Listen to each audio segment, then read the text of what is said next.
Welcome back, Smutterflies. Happy Wednesday. Happy Wednesday. We're so far into the year already. Let's not, because I'm on a Jan deadline. I So the more do. you tell me Jan is gone, the more anxiety I get to get in. And you're going on holiday this weekend?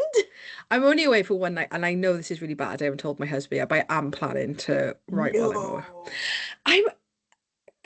What do you want me to do? I'm away. I have a full-time job. I have a child. I have to write in my free time. Like, Yeah, okay, okay. Have mhm. you got your daughter of Snow World's jumper on? I have, It's yeah. lovely. I love it so Yes, I love much. it. I literally like as soon as it's washed, I put it back on. Like I don't take it off. It's like my Love that. favorite. Um, what's new? Do you know what? I was thinking this when I was like setting up this evening. I was like, I have no update for you. Like, I haven't. I read like a couple of chapters of A Fate Forged in something By in Malice. Malice. Yeah, Forged by Malice. that one. I've read a couple of extra chapters. I know I need to shift my ass because we were doing it for this month's Patreon. Um, but you're behind me, so I don't feel as guilty. Yeah, I've read like 100 pages. Oh yeah, I'm like two-thirds of the way in, so like I'm quite far Yeah. in. And although we have the hardbacks and it looks gigantic, it's actually really big font and really big. Yeah. Like it's actually not as much as I think it is. Yeah, yeah. Um, so honestly, that's it. Oh, I did start the second book by Anna Applegate and Helen D'Amico. I can't remember what it's called. The second one. The first one's Blooms of Darkness. And the third one's Crowns of Fate. But I don't know what Uh, the second one uh, is. just quickly open my Audible, guys. Bear with. Shadow of Ruin. Yes. Um, I know we said it last week, but just in case like you didn't listen to last week's episode for whatever reason, the first couple of episodes of the year are going out unedited. We just don't have Hmm. the time. We haven't Hmm. bulk recorded. So we're just like up against the clock. So these episodes are going out raw, and Yeah. I'm sorry. I feel like me. Do you know? I actually listened to last week's because obviously I didn't edit it, so I was like, "Oh, I Yeah. will listen," because like it's not re-listening. I think it Hmm. was fine. I thought Yeah. it was fine. Ah, Yeah. good. Maybe Good. that's I'm just glad. me. I don't Some know. people don't edit their episodes at all. I know loads. Like we're in like a podcast connect group, and like there's some that do, and then this because there's like a big range of podcasts. There's some podcasts on there that it's like their full-time job, so they have like Yeah. editors, not us. But a lot of people don't because they use Riverside, which we Hmm. don't. Yeah. But Riverside cuts all your silences and your ums, so it auto Hmm. edits for you. So loads of people don't edit their podcasts. Yeah. Um, if sorry, thinking about things that are happening and news. If you found us through Spicy Librarian's pop-up, the shop has been I announced. know they literally The uploaded space like looks amazing. they did like a drone video earlier. I was watching it earlier, like so fucking Yeah. good. Oh. And they've started a podcast, which I think is Mm. dropping like next week, is the No, first I episode, think I maybe? think it's up. I think it's up. Oh, lovely. I think. Amazing. I thought it was Um, next week, but what do I know? maybe I'm wrong. I thought it But was up. yes, if you found us through the Spicy Librarian pop-up, then they've announced their shop. Check it out on Instagram and TikTok. And yeah, they're starting at their own podcast. The UK's biggest romance indie bookshop. Woohoo! Love that. Ooh. Where you can buy Daughter of Stone physically, pick it up and buy Signed. it. Signed. And by the time the shop opens, special editions as well, guys. So Finally. excited. So excited. That's probably worth updating for anyone listening. Anyone who pre-ordered the special editions of Dora Stone and you know it's been delayed, I got confirmation that they are being shipped on the 13th of Jan to me. They're being glued together as we speak. They come in from Poland, so they do take a little longer than the other company for shipping, but probably like 5 days and then they'll be with me, and then I will be forcing Sam to come to my house and pack and ship 60 orders, but they will be out soon. And just thanks everyone for being so patient. I know it's been a pain because they were pre-orders anyway, you had to wait, and now they've essentially been like a month and a half delayed. But Sam will attest to this. We just could not send out the other versions. Yeah. No, but keep your eyes on Bee's website because we are going to sell them as like perfectly imperfect. So Uh-huh. to you, you might look at it and not see anything wrong with them, but because Bee and I are such perfectionists, when they came and they were just slightly misaligned, we were like, No, No, this like it's not our standard, so we're not doing it. no. So they will go on the website as perfectly imperfect. Yes. And So obviously at a discount price. yeah, they'll be discounted. And if you come into Bath for Literary Escape, if you come into Fiction Fest, any of the events I'm doing this year, I will have them with me, providing they don't sell out. But like, I can't imagine they're going to. It's probably going to take me a hot minute to get rid of those. But yeah, they will be discounted if you're fine with there being like my husband saw them and he was like, I don't know what you're on about. And I'm like, exactly, but it's just us. Like, Do you know what the problem was? I didn't see an issue until I saw the perfectly aligned one. And when I was mm-hmm. like, okay. And then the new printer sent me a video of the dust jackets off, literally coming off the printer. And I sent them Mhm. to you, didn't I? And you Yeah. replied like, "Oh my God," like because it's so crisp, like it's, you know. Stunning. I know. Yummy. Um, As always, we're on Instagram and TikTok at a pod of wingspan. We're on Threads. We're on Throne, which is sort of like a community funding type thing. We've got a Discord, which started as our book club. Now it's a bit of an everything. We chat with everybody in there about various things. There's threads for everything in there. And we're on Patreon, where we put an exclusive Patreon episode once a month. And depending on your tier, you can get the episodes early and get a live stream once a month. And we do have a new Patreon member. Oh, we do. My gosh, you're so well done for Yeah, remembering that. I so totally forgot about that. Hee hee. Katie, thank you so much for joining us. I don't think she provided any No. Instagram or TikTok handles. I think she just said you can call me Katie. Um, yeah, Yes. that's perfect. So thank you so much for joining us, Katie. Your support means the world to us. Anything that is made through Patreon goes straight back into the podcast. None of it goes in our pockets. Everything that we earn goes into the podcast, whether it's better sounding, better lighting, better equipment, buying books that you want us to read, whatever it is, all the money goes straight back into the podcast. We don't see a penny of it, I promise. Yeah, exactly. Anything else? Just to finally say that my street team applications are still open if you're a bookstagram or a book talker and you read Daughter Stone and maybe you read The Arc, but you want to like keep supporting my permanent street team applications are open. You get the arcs earlier than even the arc people get the arcs. I do quarterly giveaways, so there's one post required every quarter, so not like big commitments.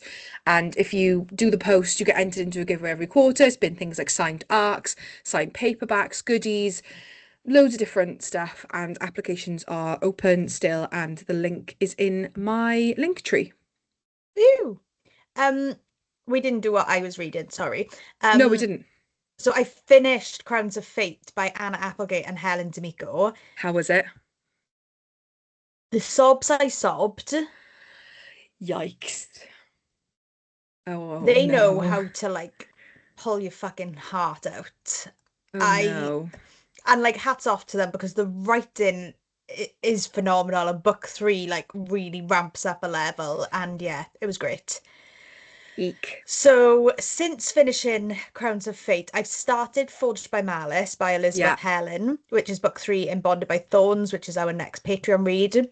Yeah. I've also started Eagle Minder by Lindsay Cummings, which is one of my anticipated reads of the year. It was on my list, so I'm starting strong and getting one ticked off. So Eagle Minder is Kinlea's POV, and Right. then Fire Mage, I think Yeah, I is think it's what that. it's Yeah. called, is Aran's POV. I'm 10% in to Kinley's POV and I feel so sorry for him. Like she really flips the narrative on like his because it starts when he's born. It starts from it Oh, wow. yeah, it starts from birth. Like Okay. the time jumps quite quickly. Like I'm 10% in hmm and I think he's already like 11. So Okay. like it does jump quickly, but yeah, it's really pulling on my heartstrings. So I'm Oh, hoping by the next time we record, I'll have finished Eagle Minder and Fire Mage, and I'll have had two anticipated reads ticked off because wow. Eagle Minder is like 250 pages hmm and Fire Mage is like 210, I think. It's slightly Okay. smaller. So it shouldn't take me that long. The only No. problem is when I'm downstairs, I'm reading Forged by Malice because it's hardback, and then when I go to bed and I don't have a light, I'm reading Eagleminder on my Kindle. Kindle. So Hmm. just depends where I am in the house as to what I'm reading. But Yeah. I think I'll get through them. So we'll Yeah, I see. mean that in total that's like a regular fantasy novel, 400 and something pages. So Yeah, that's a yeah, Daughter of Stone, exactly. so like, Yeah, yeah, yeah. No, funny you should say Daughter Storm because What a why are we here? segue. Why are we here today? I we like was briefly spoke before we hit record, and I said to Sam, like, I'm so nervous about this because like there was no prep. I couldn't prep. Like, I don't know. And I think when we did the indie or the spotlight, like they're pretty like rigid, like 20 minutes. Yeah, And it was me asking you questions. I didn't really say yeah. much. But yeah, I'm nervous about this, I'm not gonna lie. You don't need to be nervous. So, obviously, we are talking about Daughter of Stone. We always said we were going to do a main channel episode on it. Hmm. So, this is full spoilers. If you Yes. don't want spoilers, we have an author spotlight on Daughter of Stone, which is completely spoiler free, as are all our author spotlights. But today is more of a deep dive. So, this is going to be spoilers. So, proceed with caution if you've not read or not finished the book. And if you're wondering, what is this book? It's written by me. I wrote Hee hee. it. So, Welsh romantasy, witches, covens, trials, Yeah. everything we love in a fantasy romantasy book. Hmm. Rivals to lovers, whereas I think a lot of what we read, I think you'd agree, is more enemies to lovers. But they're not enemies per se. She doesn't really know him to begin with to be an enemy. It's more of Right. like a rivalry in different covens. Hmm. Um, Obviously based on us because she is sarcastic, she's sloppy, she's messy, she hasn't got her shit together, she doesn't know where her life is going, she makes terrible mistakes and decisions, and I'm like, yeah, this was clearly influenced by real life. Hmm. Hmm. Yeah. And she looks Yeah. exactly like me when I had my fringe last year. Oh, this old chestnut. Um, yeah, I mean, what do I say to that? Yeah, I wanted her to be um a mess. Like I wanted Yeah, that, you know? I just don't think anyone, because I think in a lot of fantasy you can kind of maybe like give the reason in like prop like high fantasy, like, oh well, because of the type of world that she comes from, she's aware of all these things, so she would have had a head start. But like I suppose Daughter of Stone technically classes urban fantasy, but I never call it that because I just don't think it is, but it is. Like she has no idea about anything. Like she's clueless. She doesn't have a clue. So it never made sense to me for Non to like step into this world and to be like a boss bitch straight away. Like it just wouldn't have made sense. yeah, and I know you say it's urban fantasy. Like obviously in the beginning she lives in a town, she has a Right. phone, she works in a Yeah. pub. But I will say when she goes to her grandmother's, what's it called? Castle. Oh, sorry, not on Castle. Yeah, Cloynon. It's not like they're all texting each other. It's not like she gets her and No. exchanges numbers with Jazz. Like Mm-mm. they don't live like old timey, but you know what I mean? Like they're very like that it's very structured and like Yeah, and I think as well, like th- they are like modern in a sense. Like her grandmother does, like yeah. she does have a car. Like they obviously like Hmm. the coven has cars, right? Like, Yeah. but like I think when you have like magical powers, there's no need to like do some of the witches and wielders have phones, definitely, right? Like 100%. Jazz probably does have a phone, like without a doubt.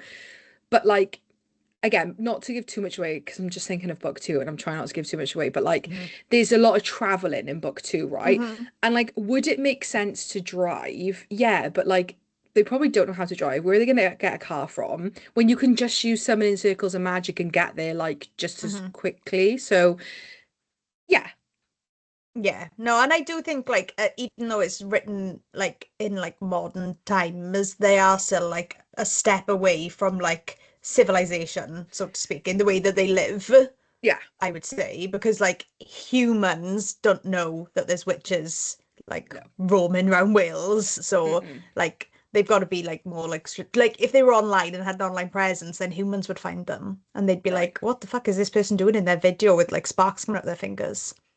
Yeah, and I think as well, like taking it with a pinch of salt, that like some of the younger generation probably do have like phones and social Yeah, media, you yeah, know? probably. But it's a fantasy. You can write whatever you want. Um, Exactly. let's start at the beginning Okay. because the guy she's seeing, what's his name in the final version? Ellis, because you've read so many Ellis. versions where I changed his name so many I times. know. So I forget. Ellis. Yeah. What a piece of shit. Yeah. What a piece of shit. You know, Hmm. sometimes, like, I'm such an empathetic person that anyone dies, and I'm like, sad. Ellis couldn't give a fuck. Off you Hmm. fucking pop. Hated him. Hate, hate, hate. Yeah, I The agree. worst. The The worst. worst person. I was reading it and I was like so angry, and I was texting you. I was like, what was his name in the beginning? It was like Aaron. Aaron, yeah, yeah, Yeah. I was like, Aaron is a piece of shit. yeah.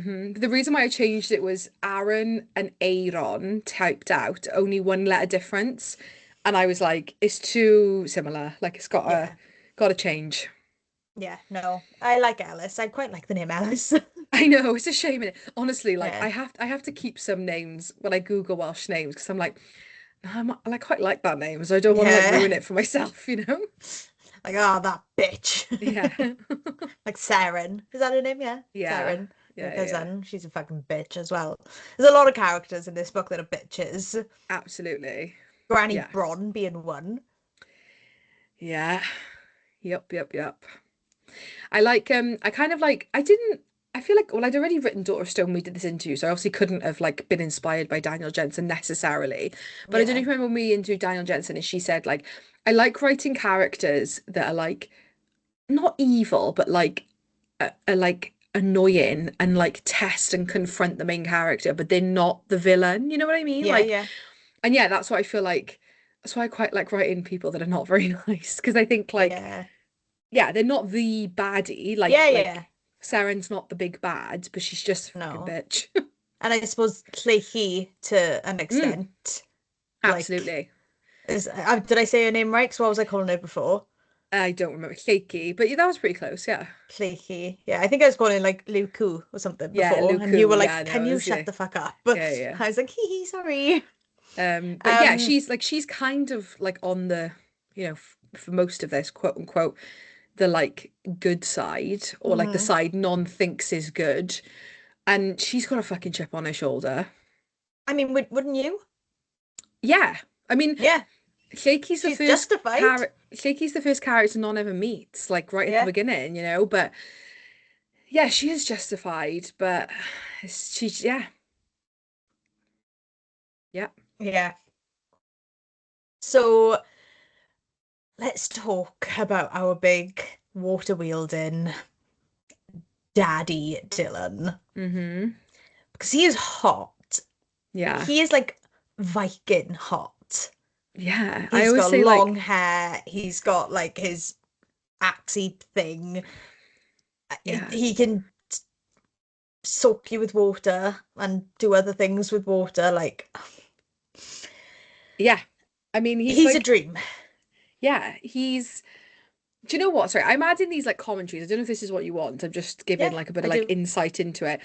Of the three, I consider like main characters, right? Because obviously Non is our MMC, Dylan is our sorry, Non is our FMC, Dylan is our MMC. But I again, this will be more evident in book three, but I do consider Jazz a main character. Like I think the Yeah, three of them are the real drivers of this story. Dylan came to me last. It took me quite a long time to like when I say came to me, there was always going to be like a male, do you know what I mean, love yeah, interest. But like he took me the longest to like conjure up. Do you know what I mean? To like get an yeah. idea. Like I struggled for a while to like figure like who he was. Um Hmm. and without like giving too much away. And I've said this loads of times, like obviously so much of my work is based on the Mabinogion, which is a collection of Welsh like folk tales that were written down. And I always say to people, like, if you're going to read the Mabinogion because they're available in English, absolutely do it. But like, I will will say it's not that like my plot is the Mabinogion because it's not. But like, there's a lot of things that probably will be spoiled for you Yeah, because yeah. they're like true to the Mabinogion. Yeah, yeah. But You've pulled on like Welsh law. yeah, exactly. But I remember reading the Mabinogion and reading one story and being like, yeah, like this really. And then he was like a thing. Like he became much more of like a person rather than just this like cut and copy like male character. And Mhm. then in terms of like what he looked like, he was blonde for a really long I time. remember you saying this. Um, and then essentially I was like, I just want a big, sexy, horny witch version of Andrew Hosier Byrne. And why not? It's your And why book. not? You can write him however you want him to be, Like, make it Yeah. like your sex idol. Because, like, Yeah. you can't yuck anyone's yum, but, like, blondes don't do it for me usually in a book. So, like, make it your sex idol. It's your fucking book.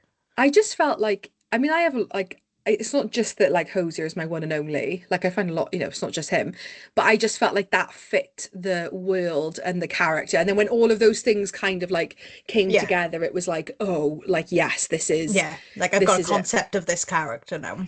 Yeah, but there was a whole scene which didn't end up making the cut. And it's actually a change. The first time how Non and Dylan meet each other was originally in a broom cupboard. He finds her hiding in a broom cupboard, and they're all like pressed up against each other in a broom cupboard hiding. And he was blonde for like a Mm. hot minute. Yeah. The first time she meets him, like, not when he sucks her to stop the big black void, when she's watching him training. So, like, the next time she sees him, Yeah, yeah. that is so hot. When he showers himself off, like, because he's been working out. Gee, Yeah. fucking whiz. I was like, can you shower me off at the same time? Because, woo, child. Yeah, I just again like I think because I feel like as many people who love that scene, as many people probably didn't love it or found it a bit like cheesy or corny, but like that was kind of the point. Like it's supposed to Yeah, be that yeah. it isn't supposed to be super serious. Do you know what I mean? Like Yeah, he's yeah. definitely like as much as he knows that he's hot shit, he also doesn't take himself that seriously. Hmm. Um but yeah, when I was writing it, I was like, this is really like campy, but I was like, nah, I love it. I was like a stay Yeah. in. Again, your book. Write the book you want to read because Hmm. who fucking cares?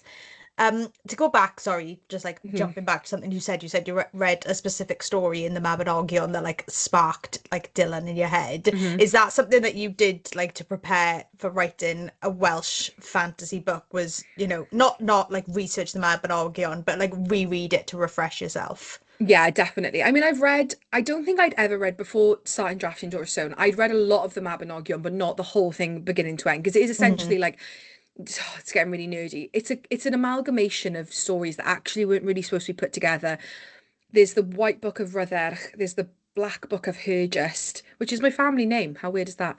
That's my mother's maiden name. Mm. But yeah, anyway, so they were like collections in their own right. So there's four quadrants of the Mabinogion. And then at some point in the, I want to say 16th century, but I could be wrong, somebody wrote them all down and translated them from Old or Middle Welsh into like a block of stories. So the translation of the Mabinogion is actually probably incorrect. It probably was the Mabinogi because it kind of doesn't translate that Hmm. well. But I'd read like Culhwch and Olwen, I'd read like Bendigeidfran, I'd read a lot of them in school, but I'd never because they used to do like kids' versions of just the single stories, like Dwynwen. Um, but I'd never read the whole thing. So I read the whole thing and I was like, damn. And basically came out of finishing it with I mean, Daughter of Stone was always going to be a trilogy, but it really gave me so much to world build off. And then it sparked the standalone novel, which is coming probably early 2027, but that's going to be a Culhwch and Olwen retelling. Because when I was reading it, I was like, this fits really nicely as like a prequel, I guess, but like a Hmm. thousand, what, millions of years in the Yeah, past. yeah. Yeah, so yes, definitely reading the Mabinogion gave me a lot of like meat to work with. I love that because like you're so proud to be Welsh and like as am Hmm. I. Like and Welsh is like definitely a dying language. I think you'd agree that like less and less people are speaking Welsh. So like to have a book that includes so much Welsh and so much Welsh history and so much Welsh folklore is just lush. Yeah, Hats and off to you, B. there's been quite a few readers that have messaged me and said, "Oh, I bought a copy of the Mabinogion because you spoke about it," and that to me is like honestly, it probably does mean more to me than even if you didn't read Dora Stone. Like that means more to me Yeah. because I think as well, like this is me really getting on my fucking soapbox about it. But like growing up Welsh speaking, doing Welsh education, learning the Mabinogion in school, and then also being a fantasy reader from a very young age, Hmm. you read so much like modern mainstream fantasy, and you're like, that's the Mabinogion. That's my like Hmm. that's my when I say my history, like my our folklore, our Yeah, like our stories. culture, our heritage, like yeah. Yeah. And then I'm like, but it's never like reference, like nobody knows where it comes from. No. Like, honestly, guys, if you've read Akatar and you read the Mabinogion, you'd be like, fuck, like that's Akatar. Like Gwydion, like the Cauldron, the Black Cauldron is all Lloyd Alexander who read the Mabinogion, who then Sarah J. Maas read anyway. But yeah, and it's wonderful. Like it's so enjoyable to read like the OG versions of them within reason. They've Hmm. probably been altered over time. Um but we it is such a it's just nice to like reference the place it came from because I do feel like as a country we are very much like we're just tiny and no one Yeah, like we knows are who we are. forgotten about. Yeah, we Yeah, are forgotten about. absolutely.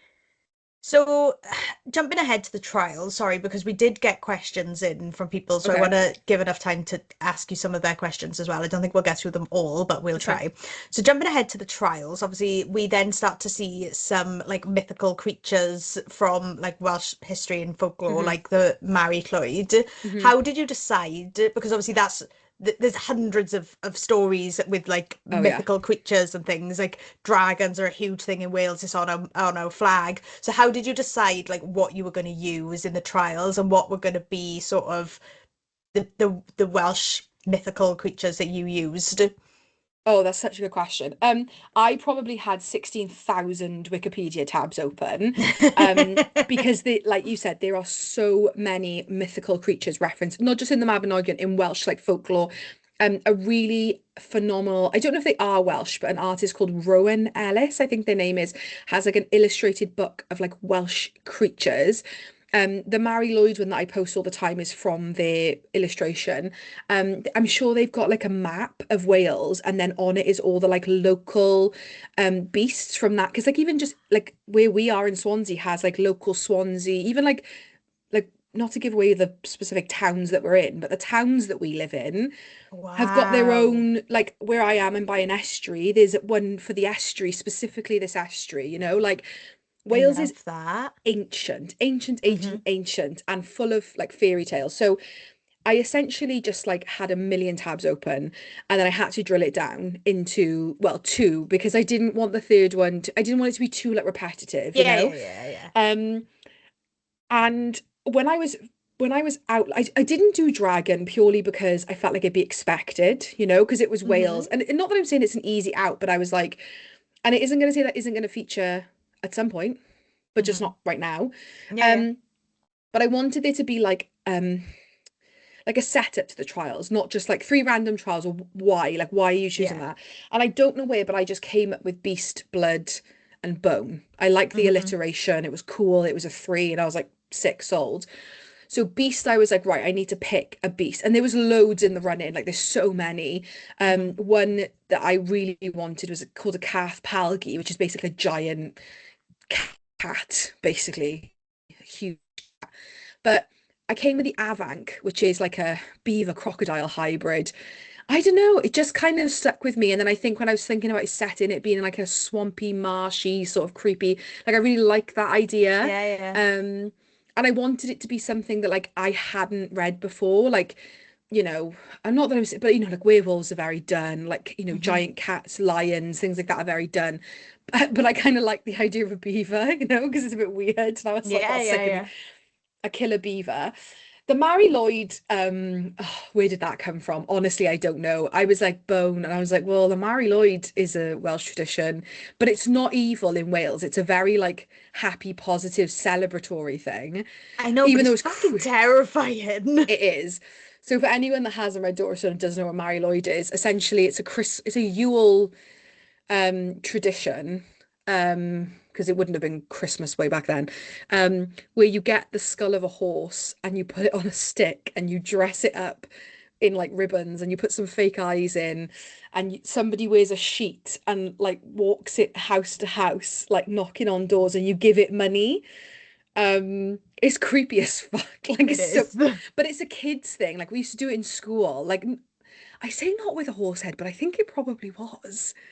I don't think it was fake. I think it was probably real. And like a lot of Welsh You villages went still to do it. such a Welsh school. I did go to a really little, like, there was 70 of us in the entire school, in the I whole. didn't even know what the Mabinogion was until I met B. Oh, Like it wasn't. I went to an English speaking school, so like Welsh was really at like the back of everyone's minds, and that's why I say it's a dying language because if you go to an English school, like they don't push it on you no. whatsoever. And I not only, so high school, I went to a big multicultural high school smack bang in the middle of Cardiff. But primary, I'm from like the arse end of nowhere on the outskirts of, I say Cardiff, but it's not really. Mm-mm. And literally, my school is on the side of a mountain, and there was 70, 65 of us. All the teachers were everyone's parents. There was like 3 classrooms. We didn't have a hall, anything. We had to go to the church across the road. And this is getting, sorry, this is getting really off tangent, but I just need to give the context how creepy my childhood was. But it wasn't to us because it was really normal. Um, Opposite there was like a capel, which is a Welsh church. It's Yeah. Christianity, but it's some kind of like Hmm. a subsect of. But my school wasn't religious. We just used to use the capel as like a school concert thing. And if anyone's been to St Fagans, the church in St Fagans, do you know it's got that thing in the rafters, and it's like the body thing where they used to keep the bodies when people died. And they Yeah. used to hang them in the rafters.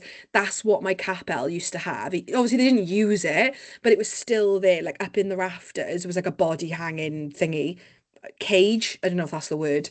Yeah. So like, I came from like arse end of nowhere, Welsh, like on a mountain.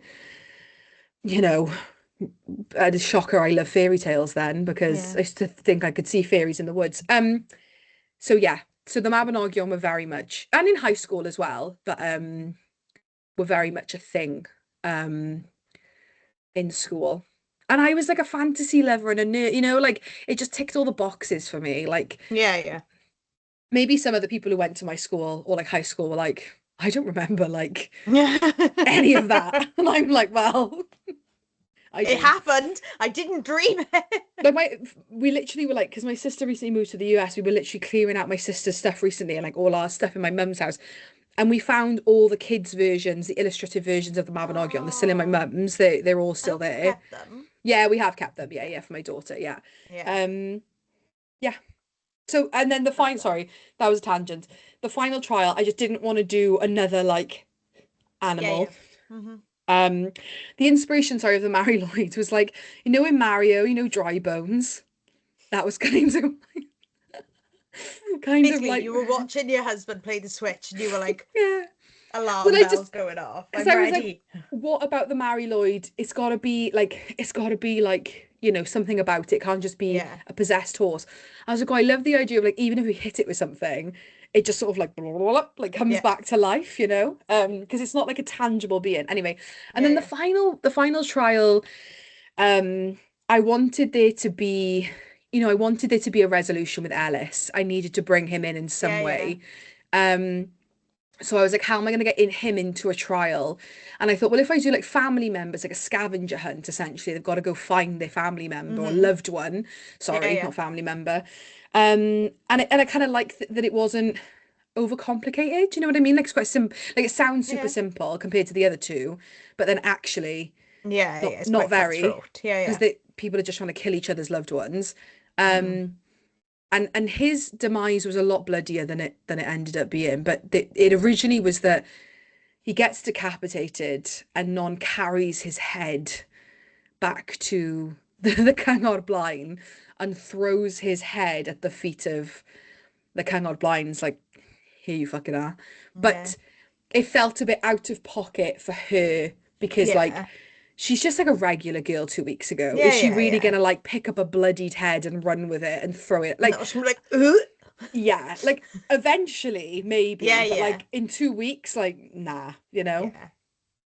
So sorry, that was a tangent. No, no, no. I loved it, and yeah, I did. Oh, just thinking about her crossing the line with Dylan, saying like you said to cross with my loved one, and here I am. Like, more fool you for thinking I love that piece of shit. Yeah, and like again, I think, look, I know I shouldn't read reviews, guys, but I bloody do, okay? Don't have a PA. Um, but a lot of people, I think, again, I knew that that is not supposed to be a plot twist, and her choosing Dylan is supposed to be like not cheesy but uncomfortable because she just blurts Hmm. it out. Like there's Yeah. no pre, and he's like, oh, and everyone's kind of like, oh, okay, but and she Yeah. does mean it. Like she isn't lying because if she was lying, they would know. But Hmm. like it's just this big emotion filled moment where she's like, oh, I love him, but then he doesn't reciprocate it, and it's supposed to be a bit like, Yeah, like oh, yikes. yeah, Yeah, definitely. love it. There's one, sorry, we have been going and going. There's one scene I want to talk about, and then I promise I will move to people's questions and Okay. some predictions for Okay. book two. I want to talk about Hallows Eve, which Oh, is Cal and Gaev. called Calan which is Hmm. Halloween Eve. Norse Cal and Gaev. Yeah, it's actually the night before what we would consider Halloween. Yes. Yeah. Um, so it's essentially a ceremony where you honor the dead, Hmm. but Jazz honors like his past self, um, Yeah. because obviously he's non-binary, and the tears I cried. Yeah, I wanted a scene that like because there's a lot happening, right? So there isn't much time for Non to kind of divulge to the likes of Dylan, um, like her grief and like why she's Hmm. in the situation that she's in, why she like, I'm not saying that's the reason why she ended up including on, but it all like builds up to, I Yeah, don't yeah, think yeah, if like Katrin hadn't have died, she probably would have said no and it wouldn't have ended up that way yeah, because it's yeah. kind of like her desperation, like her last ditch Hmm. attempt at finding Yeah, something. um but I was like, how do we get that conversation to happen in like a scene where we're still moving and doing stuff because we've got to keep going, we can't just sit and have a chat for 5 minutes. yeah, yeah. um, and I wanted them to set because at the time of year that it's happening, I wanted Cal and Gaev to be in it, and I was like, what would they do for Cal and Gaev? And a lot of the story, like bonfires or aylwards and like dancing around, is like that's what witches do Yeah, 365 days a year. So it didn't yeah, feel like yeah, right to do that. So this isn't really like a Welsh tradition to like to honor the dead, yes, but to place things on like an altar, I wouldn't say is necessarily yeah, a yeah. Welsh tradition. I'm probably putting in more to like pagan traditions there or Hmm. witchcraft. But yeah, like I wanted Non to be able to do that for Katrin. And then when I had the backstories of Jazz and Dylan, like they've both had so much grief themselves, it made sense for them both to have, Dylan like both his mothers, and then obviously Jazz, not just their aunt, but um their past self. And Hmm. I did a podcast interview about this, and like I was really nervous writing it because like I'm not trans. I don't identify as non-binary or trans. So you are writing from like research, right? And like Hmm. to an extent making some assumptions about what somebody's experience would be. And they are a fictional character. But I was nervous writing it because I didn't want people to think for it to come off like disingenuous, you know? Yeah, yeah. But I'm also I am very fortunate that my editor is also a sensitivity reader for me because they are also non-binary. So like, and it was one of the reasons why like when I found Charlie as an editor, I was like, this is like we are the best fit because like Yeah. you know what I mean? Like, and Charlie was like, no, I love it. Like, yeah, keep it in, like, and I'm glad I Hmm. did, but it was not nerve-wracking, but like I really wanted it to seem authentic as Yeah, a yeah. witchy book could Hmm. be. But I'm glad I kept it in, and I'm glad because a lot of people have like messaged me and said like, "Oh, I love that bit," and I love that bit. And again, Yeah, as many people have poo-pooed it in reviews, I love it. So yeah. Tough luck, innit?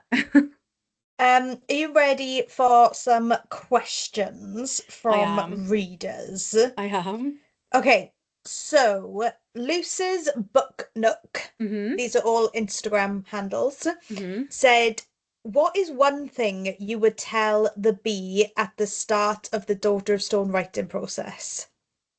Oh, probably even the scenes I felt like when I was writing them, I picked them apart and tidied them and re-edited them 50 times over to the point where I was like, this is never going to be one of those scenes that somebody can poo-poo, you know? People Hmm. still will, and that's okay. Like, Hmm. it doesn't matter if you write the best book you can ever possibly write. People are still not going to like it. So I think I spent too much time worrying about people not liking things when I should have just been writing for my, not just my enjoyment, but what I felt was right for the story. I don't Hmm. feel like ultimately there was that much I ended up cutting that I wish I hadn't. So it isn't like I did end up almost everything ended up staying, but I think the worrying just isn't worth it because if people are not going to like it, they're just not going to like it, Yeah, no, I totally agree. you know? I totally agree. This is a funny question from Okay. Luce's Book Nook. Uh-huh. If you and Sam were characters, who would you be? Oh, someone's gonna say she's fucking not, isn't she? Of course she is. Um, I don't know. Who would Sam be? I feel like Sam gives me more jazz energy than like Jazz is a Scorpio, so like I just feel like that gives much more Sam energy. Like you would sorry, not you now, because obviously you're engaged and like, and but you way back when, like you definitely would have had somebody's spare pair of trousers they left in your room just like knocking about, like, do you want a spare? Like, check these on, like, like that's very you. Um, I don't know. I don't think I'm anyone really. I think this is a bit of a it's not a spoiler for book two, but there's some new characters in book two, but one who is like quite a core character who I always knew was in the like gang, but I didn't introduce them in book one for good reason. But they're very much a prominent character in book two. I can't give too much, but I feel like I'm quite similar to that person. Like they're a Leo Okay. for sure. Oh, love that. Hmm. Um, do you regret killing anyone off, or do you wish you'd got rid of someone who is still alive? No, I definitely don't regret killing anyone that was either pre-dead or died during. No, Hmm. absolutely not. Like almost all of the contestants in the Anoithai die, Hmm. apart from like, yeah, almost all of them die. And no, I wanted that. Like it's high stakes trials. It's a Yeah, trial yeah, to the death. Like we're not just gonna go home and have a cup of tea and be fine about it. I definitely don't regret killing anyone who was already dead pre all of this. And I will say, I yeah, think I was speaking to someone about this, like people who are dead are dead. Like yeah, I'm not a resurrecting kind of person. Even if we didn't see them die and they died years ago, like they're dead, you yeah. know? Um, is there anyone I regret No, I don't feel like there's anyone I regret killing in book one. Nah. Like Okay, Ellis needed to die. Nah. I regret nothing. okay. Um, Luce also gave me a prediction for book two, Okay. and she said, I think that Non and Dylan, or even Jazz, are linked in a she dies, they die kind of way, as in the love interest is secretly immortal or magically bound to the villain type of prophecy. I mean, it's not a bad theory. I think Hmm. like this isn't a spoiler, but definitely seeing the story being focused around the three of them, I feel like is a good shout. Like I will Hmm. say, and like I've spoken about it, like book three as of right now is still three POVs, and Jazz is the third POV. I mean, it's a good theory. I'm not going to confirm or deny um anything else. Okay. Um, so some questions from Chunky Mama Book. Hmm. Besides Welsh mythology, do you use life experience to create your characters or scenes? Oh, for sure. Like, again, like, I always feel bad for this because so many authors that we interview are like, I put nothing in from real life. Like, I don't do it. And I don't ever, like, I don't base characters off people. But, like, inevitably, people do, like, creep in, you know? So I wouldn't say, like, oh, this person is this person, but, like, definitely. And, like, tiny things, right? But even little things that, like, I can't think maybe if this ended up making the cut, but, like, something that Bronwyn does, I can't even remember what it is, but it was something that like an old boss did to me years ago. Do you know what I mean? Like just Yeah, little yeah. things like that. So like nothing major. Places definitely, 100%. I mean, like, because it's based in Wales anyway. But yeah, there's definitely things that, that I pull from and like subconsciously, like I might not even Yeah, realize yeah, I'm of doing it. course, yeah. Um, but yeah, for sure. Like I think some writers can do it and not have any real life people or like experiences in there, but like that's just not me. Yeah, no, and that's absolutely fine. I suppose we've already spoken about this slightly. Do you have a favourite Welsh mythical creature? If so, what is it and why? I really love the Mary Lloyd. There's just so many. I don't think I can pick one. I'm trying to think of one that like really. Okay, this isn't really a mythical creature, but like this is probably the one that I feel like culturally stands in my brain the most. And it isn't really myth, but if you ever grew up in Wales, like in America, you have summer camp, right? We have this thing called oh my God, what's it called? Llangranog. And it's basically like a camp somewhere. I don't even know where it is. I couldn't even tell you where it is, like geographically. You just get on a bus Mm. and you end up there after 4 hours.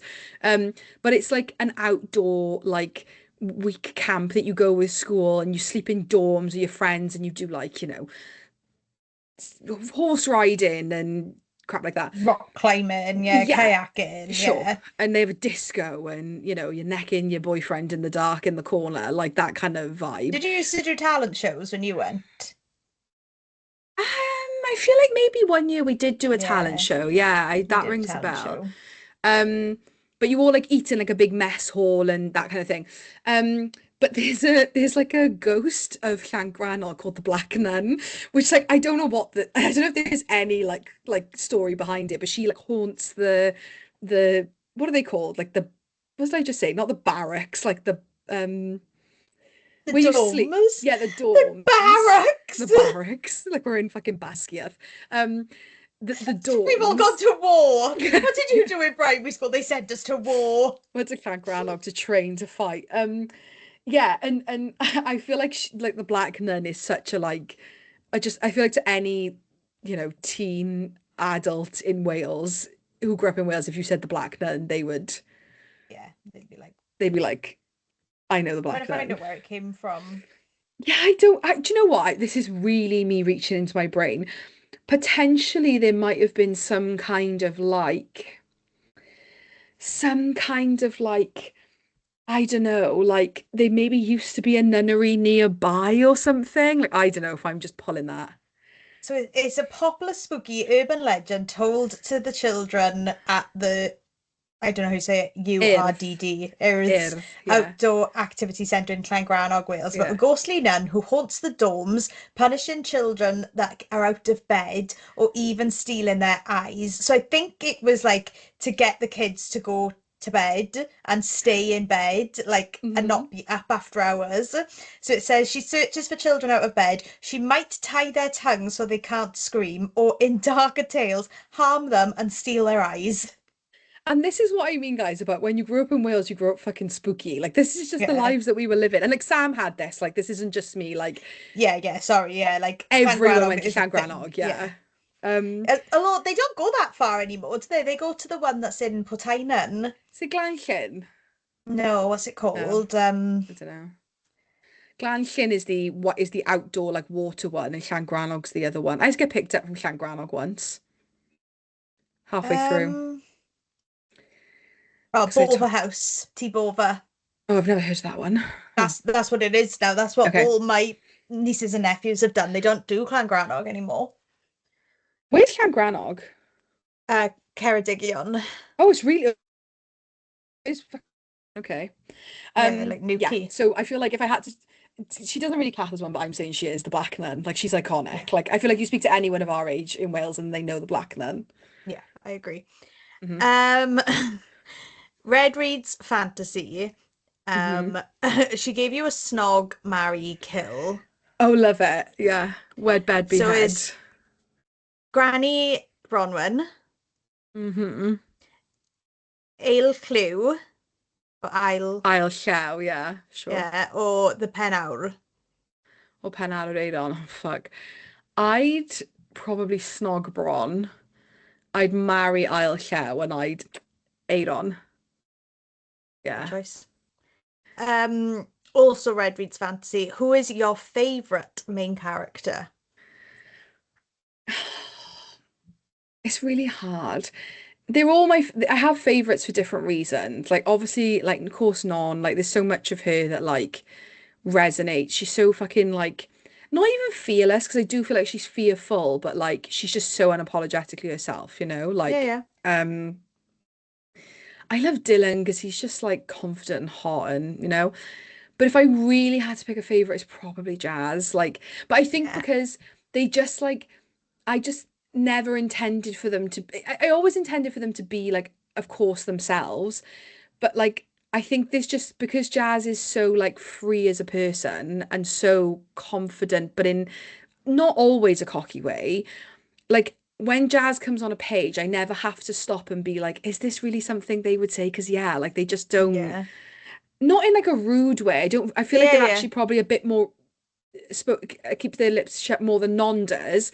But Jazz is just so like easygoing, like cool, Yeah, like just yeah. naturally like flawless. And yeah, I love writing Jazz. It's just so easy. Love it.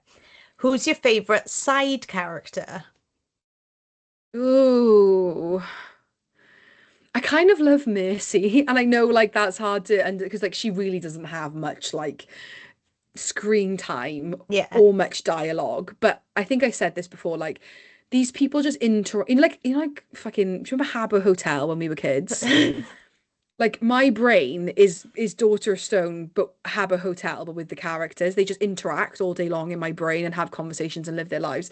I really love Mercy, and I feel like as the series goes on and she gets more like screen time, but like she's such a like green flag, and like her and Shaky is kind of insinuated in book one that they're a bit of a thing. But they're like I know what journey they're gonna go on. I just love them, and I love Mercy. I feel like she's like such a like such a kind heart, I don't know. I love Mm. Missy. Yeah. I'm biased. No, I agree. My favorite side character, as you know, is Zen. But Oh, yeah, I mean, yeah. I knew hottest doing a character in the shadow, book. yeah. Yeah. I knew doing a shadow daddy, he was like miserable and so like emotionally stunted and cannot like I'm yeah. like, I can fix him. Yeah, yeah, I yeah, can yeah. I can find your heart and make you love me. There's a scene, this isn't a spoiler, but Sam's obviously Alpha Eaton, son of nothing, and there's a scene where like he kind of like when I say unbuttons his shirt, not in like a sexual way, like just kind of like unfastening it because it's like late and Sam texts me like and I was like, it's not intended to be like hot. It's just like he's doing something, like I've had a long day, like I'm just gonna pop a button. It's almost like a guy like loosening his Yeah, tie, like yeah, after yeah, yeah, getting in sure. from work and like he's suited and booted in work. It's almost like that sort of thing. And he just sort of like undoes a couple of buttons to like, oh, let me breathe. And I was like, wow. He texts me like that's the hottest thing I've ever read. I'm like, I'm really glad that like 5 chapters of pure smut that you've read for me, but him like popping a few buttons is what really like does it. It's because I know what he looks like. Yeah, he's It's hot, because hot. you told me what he looks like, and then you obviously had the art done, and I was just like, oh my God, I fancy him so much. Yeah, he's Like so more than he's any other character, I fancy him the yeah, most. he's so like I can fix him. I love it. And I can. Of course I can. Sure. Do, do, do, do, do. Okay. Um, books, crystals, and cakes Okay. Oh, that was the said, question. I was like, oh, like Snog, Marry, Avoid, and I was like, books, books, crystals, and crystals, cakes. and Okay. cakes. And you're like, Sorry. ah, ah. Okay, okay, gotcha. Sorry, it's the username. um, books, crystals, and cakes said, I'm thinking that Non might have a different name. And she said Manon, obviously very Welsh. Rhiannon, again, very Mm-hmm. Welsh, but she said, I'm hoping it's Rhiannon because that's my name. Um, and she also said during the party scene, the purple head storyteller was talking about the missing Orwen, and I have a theory that it's Non's mum. I mean, all I can say is you are looking in the right places. Like, Yeah. Daughter of Stone is riddled You with are Easter pulling the eggs. right threads, So definitely. many, so many of the bad reviews of Daughter of Stone get annoyed because I do appreciate a lot is unanswered. I do Yeah, appreciate yeah. it. But everything that has been listed thus far, like there's been nothing that somebody's pulled and I've gone, shit, that's legit just a plot hole. Like I Yeah. just don't have that. Fuck. Like, and that's not tooting my own toot, but I can say like everything will, and I do feel like at the end of book two, I feel like almost everything is. We have an idea, like Yeah, we're yeah. somewhere with something. I mean, you've read the outline, right? And I think not to like toot again toot my own horn, but like So Sam, I told her the plot before she read the outline because it wasn't outlined, and I remember sitting in your living room. I don't know why what we were doing. I don't know why I came over, but I remember I telling came you, over to read. Remember, we had a reading evening. "Oh, that's cute." Steve went away, and I was like, "Oh, like I'm on my own. Do you want to come over?" And you were like, "Well, can I read my book?" And I was like, "Yeah, like we'll just read in my living room." So like we were reading a couple of chapters, then chatting. We were reading the same book. What were we reading? Was it Kiss the Bathless? I was just about to Mm, say, was it Kiss of the Basilisk? that's Yeah, so so we were just wholesome. sat. I know, just sat in my living room reading, and then you were like, "Do you want to know the outline for book two?" And I was like, "Yeah, go on then." So I know like it was a lot for you to take on because I'm so like blah, blah, blah. But wasn't there so many things you were like, oh, Yeah, oh, okay, literally like and then pennies oh, dropping. like I yeah. was like, how did I get that? Like, how did I pick up on that? Like, I was really annoyed at myself actually because like I pride myself on Mm, being able to guess things in books. So like when you were telling me all this stuff, I was just like, yeah. wow. Yeah. And I do feel like by the end of book two, almost, I feel like I can confidently say everything that we haven't had an answer for in book one gets answered in book two. But then book two sets up some, not new, because they do have reasons, but like newer questions that we haven't had answered. So I feel like going into book three, we have a whole new fresh set of like, what the fucks. And there's some Yeah. big what the fucks, I can say, like probably bigger than the ones we left book one with. But all of the stuff that in book one that was like, what is this? What's this? Like, who's this? What's Non's power? Like, what's happened to the odd one? Like, what's this? What's this? Like, it all gets answered in book two. Yeah, so as B said, I'm alpha reading book two, and she sends me a couple of chapters at a time, and Hmm. I tell her what I think. I unbuttoning the shirt being a prime example of what my Yeah, fucking it's feedback so is. B's like, funny. Sam, this is not helpful feedback, but I have just had what I would class as the best chapter that I've read so far across both books. And that's not to say I didn't love book one because I did. I devoured book one. I absolutely adored it.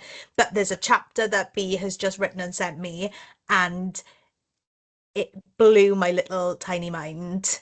And it's so funny because because it's essentially like the only way I could get a lot of these answers out. This isn't a spoiler, but like Sam would tell me off if it was a spoiler. But the only way I could get a lot of things answered at this point in the book was like they just have to sit down and have a meeting, right? There's just people sitting down having a meeting. There was no, I couldn't do it in like a fun way because there was just too much. Like it's too detailed. Like it had to just be you're going to sit down and be told these things. And it's really big. I don't write big chapters. It's like a 5,000 word chapter. And I sent it to Sam and I was like, look, I hate this.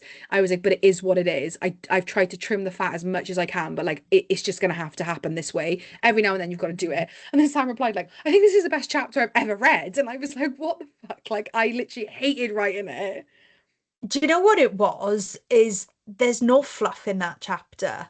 It's speaking and it's telling a story through somebody's own experiences rather than like, guessing things or like assuming things. Like there's Hmm. no world building whatsoever. It's just somebody speaking about their experiences. And I think I said to you, I was hanging on their words like a puppet on a string But because you I was also like, but you knew what was that you knew what was gonna be said. Like you knew the answer. yeah, I knew this chapter had to get you from this Hmm. unanswered question to it being answered. And I already knew the answer because B had outlined the book for me. So like it wasn't a question for me, but still, I was literally like, and then, and then what happened? No! Like I was just like, I was so invested. Honestly, some of the best writing you've ever done. I fucking ate it up. Oh, thanks. Maybe I need to like write chapters that I don't like more. Maybe that's the answer. Yeah, maybe you need to just push yourself out your comfort zone. Mm. Um, so wrapping up our discussion of Daughter of Stone, if you had to describe book two in 3 words, I know I'm putting you on the spot because I didn't tell you I was going to ask you this, No, but it's how would okay. you Shit. describe it? Um, angry. Yeah. Um, resolution, I guess. Angry resolution. and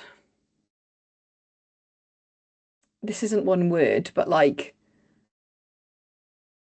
more heartbreak is the Yeah, only way I can. I would say like devastation, Yeah. Yeah. insightful, Yeah. and yeah, is there a word that's like more than angry? Like Oh, r- like like rage fueled. rage. Yeah. Yeah, rage. Yeah. The Thinking song about the some beginning of that book. somebody I had to submit for like somebody this person who's just like, you know, the really fancy flat layer had made the picture one like all the Yeah, yeah. flowers, and they're doing 1% of nothing, so I had to submit like all the information, and they were like, oh, is there a song for this book? And I was like, oh, um yeah, and it's definitely, I don't know the title of the, sorry, I do know the title of the song, but I'm really bad with titles of songs. You know the Mumford and Sons song that's like a white blank page and a swelling rage? You know that Mhm. song? I think it's called blank. Is that what it's called? Like blank page or something like that? I don't know. Um, that is the song of book two. Yeah, I think yeah. White blank page by Mumford and Sons is book two. We're very angry. Yeah, Yeah. very angry. I mean, who wouldn't be, you know? That's very true.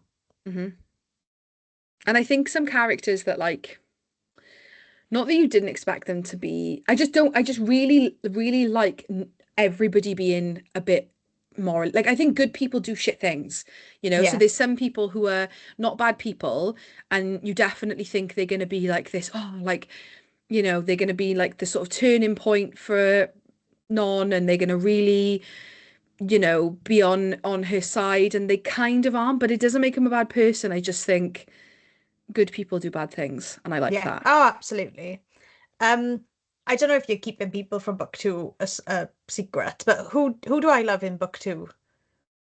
Oh, it's a character called Asha. That's the one I feel like Oh, okay. I would It's compare not myself obviously to. her name isn't a spoiler No, because it's you not a know secret. I absolutely fucking nothing about her. But no. oh, I just fucking love her. Yeah, I love her so much. Yeah, I love her. And like I wanted her to be in book one, but it just didn't. I couldn't have, there's just too many of them. Yeah, And it yeah, didn't make yeah, sense. Like she didn't get to shine in book one. There was no attempt for her to shine.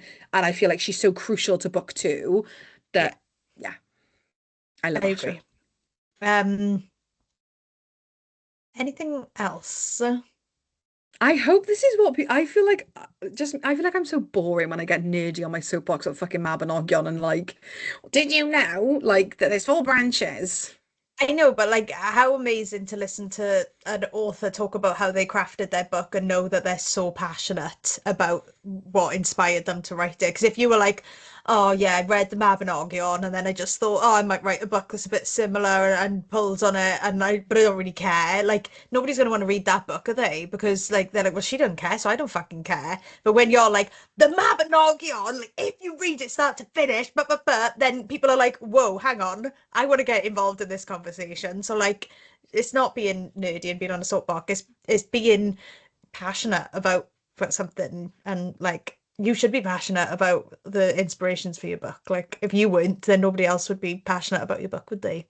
Yeah, I one thing, this is like a pipe dream, and maybe I'll have the time to do it, who knows. One thing I would adore to do once like this trilogy, Wheels of Broken Realms, is wrapped up, and I've done the novella and the novel and the prequel novella, is to write like, and it couldn't just be a release because I'd still have to keep writing because it's not something that people would like buy to read really, Mhm. but to do like a Cimmerillion, you know, like how like J.R. Tolkien has a Cimmerillion, which is just, do you know what that is? Okay, Is it's it just a like an encyclopedia of your book? yeah, Yeah. yeah. I would love to do like, and to be like, this is what it is in my series, Wheels of Broken Realms, but here's the reference to it in Yeah. page na na na or chapter na na na, Yeah. story Yeah. na na na of the Mabinogion. I would love to do like, that's so nerdy, I know, but like I'd love to No, do that. Oh my God, like because like, not to, but literally even down to like colors, right? Even down to like names of things that are mentioned once and never mentioned again. I really don't think there's anything in that book that didn't have some kind of like thought behind it, you know? Um, so it would be nice to like nerdy splurge that all over a page one day, you know? love that. Absolutely love it. So yeah, So we don't know what we're doing next week. We need to figure that out. I thought we did have Jan's schedule, didn't we? Oh, maybe I'm No, I wrong. don't think so. We're definitely not doing a book in Jan. We knew that for sure. Yeah, so next week will be some sort of fun episode. We just don't know what. Okay, okay. And then the week after will be our January recap. So that we're going to do this every month. The last Wednesday of the month is going to be the monthly recap. We'll talk about what we've read this month, what's happened in the bookish world this month. You know, if anything's released this month, we'll just cover everything. Just because it's a busy year.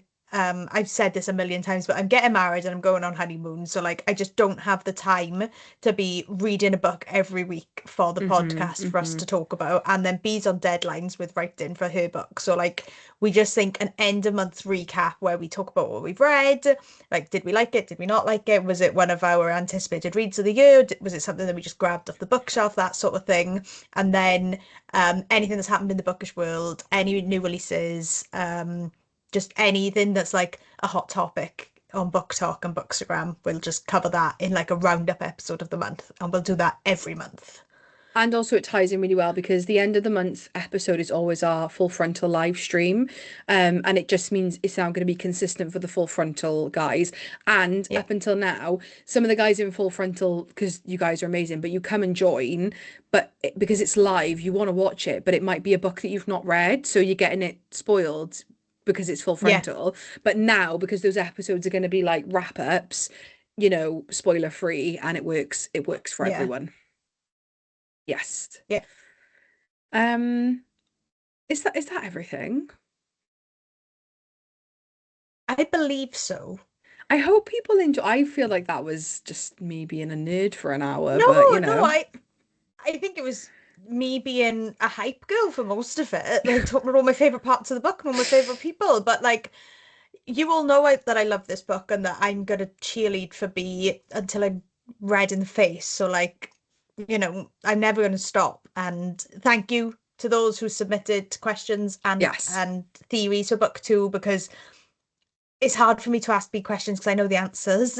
So I don't ask the right questions anymore, if that makes sense, Yeah, because yeah, like I know what happens. I know how yeah. this series goes. I know the whole premise of the whole trilogy. So like, and I know what the prequel novella is going to look like. Do you know, like, so I can't ask the right questions because I already know everything. So you guys submitting questions and submitting your predictions, especially because we usually do predictions when we've read a book. We're like, oh, what do you think is going to happen in the next book? And I can't do that without obviously telling you what happens in B's book because I know what happens. So it's really useful for you guys to submit to us questions and predictions. So thank you so much for getting involved. We very much appreciate it. Yes, we do. And we'll see you next week for an episode that we don't know what's happening. It'll be as much a surprise to you as it is to us. Absolutely. Are we done? Yes, I think so. Lovely.